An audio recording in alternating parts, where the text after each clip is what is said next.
तो निश्चित तौर पर तो पूरा का पूरा मामला वह राजनीति से प्रेरित था।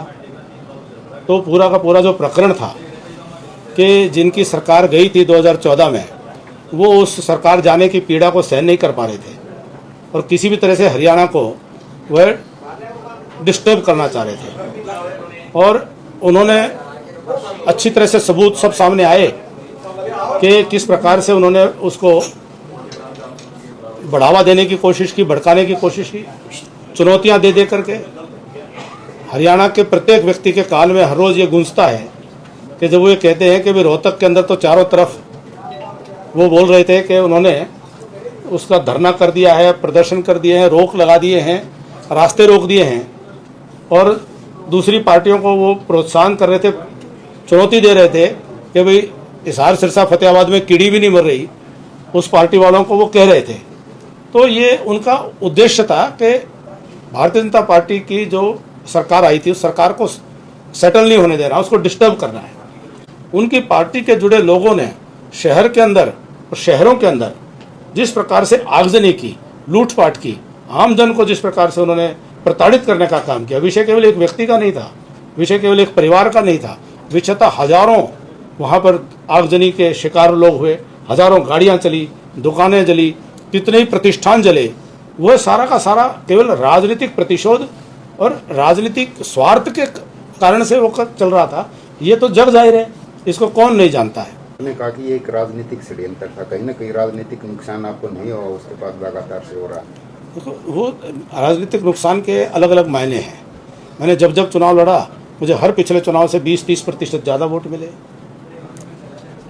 तो राजनीतिक नुकसान के क्या अर्थ समझे? यानी कि उनकी मंशा पूरी हो गई है जिन्होंने ये षड्यंत्र चला। देखिए, वो अभी तो बहुत खेल बाकी है साहब, अभी तो ज़िंदगी की बहुत दौड़ बाकी है, अभी तो बहुत मंजिलें बाकी हैं।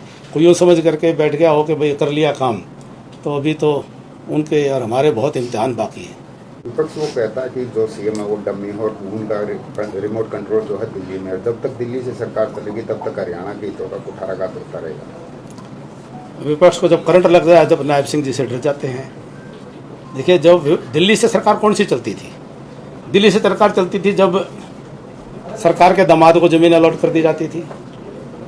दिल्ली से सरकार जब चलती थी जब देश के उद्योगपतियों के लिए SEZ की ज़मीनें उनको धक्के से किसानों से दिलवा दी जाती थी।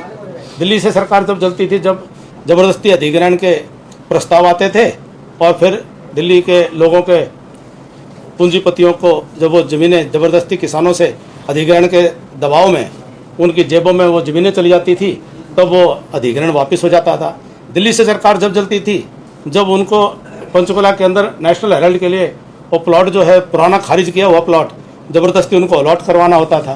तो दिल्ली से सरकार तब चला करती थी। आज हरियाणा के हितों से कोई समझौता नहीं होता है। सर, उसमें हुड्डा साहब को बरी कर दिया गया, शराब घोटाले में केजरीवाल को बरी कर दिया गया, कहा जा रहा है कि बीजेपी तानाशाही बरत के विपक्ष को दबाने का काम कर रही है। अभी तो कानूनी प्रक्रिया चल रही है, अभी तो निर्णय लोअर कोर्ट्स के हैं, अभी तो प्रक्रिया आगे बढ़ेगी और किस प्रकार से जब तक निर्णय नहीं आ जाता कुछ कहना नहीं चाहिए। और बहुत सारे मामले हैं, एक मामला थोड़ी है, इनके तो मामले इतने हैं। ये तो क्या कहावत है हरियाणा में, रमड़ू तो ने कित रों चलती जा।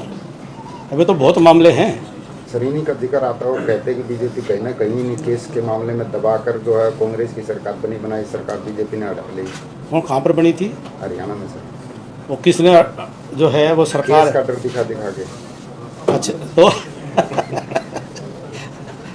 देखिए, उस कांग्रेस की रणनीतिक भूल थी कि पूरा का पूरा कांग्रेस एक व्यक्ति की जेब में डाल दी गई।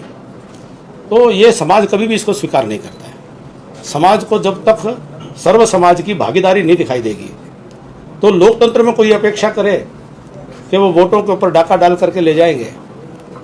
तो जब उस प्रकार का वो अपने ही नेताओं को धक्के मार रहे थे, अपने नेताओं की बेइज्जतियां कर रहे थे, अपने ही पार्टी के नेताओं को गालियां गलौज कर रहे थे, तो क्या वो सरकार बनाने के लक्षण थे? वो सरकार बनाने के उनके लक्षण नहीं थे यार। ये लोकतांत्रिक तरीका भी नहीं है, सामाजिक तरीका भी नहीं है और जनता ने इनको पहचान लिया है। अब इनका बोरिया बिस्तरा बंद है।